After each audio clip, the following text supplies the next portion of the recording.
ఇట్లా చెప్పరాని తిప్పలతో ఆనాడు ఉమ్మడి ఆంధ్రప్రదేశ్లో రైతన్న గోసపడ్డాడు అధ్యక్ష.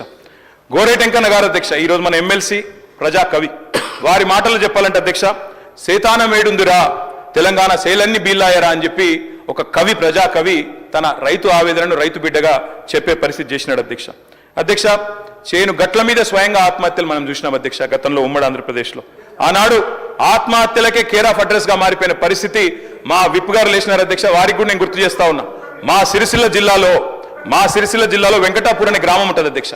వెంకటాపూర్ గ్రామంలో మునిగే ఎల్లయ్య అనే ఒక దళిత రైతు అధ్యక్ష, ఎరువుల కోసం లైన్లో నిలబడి అక్కడనే మూర్ఛ వచ్చి కుప్పగూలి 2012-13 సంవత్సరంలో చచ్చిపోతే ఆనాడు మంత్రిగా శ్రీధర్ బాబు గారు, ఎమ్మెల్యేగా నేను ఇద్దరం కలిసిపోయినాం అధ్యక్ష.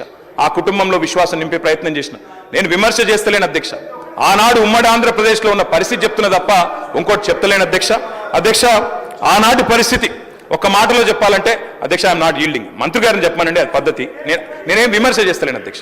అధ్యక్ష, గోరేటెంకన్న గారి పాట అధ్యక్ష, కాంగ్రెస్ పార్టీ ఆనాడు 2004లో అధికారంలోకి రావడానికి ఆలంబనగా మారింది.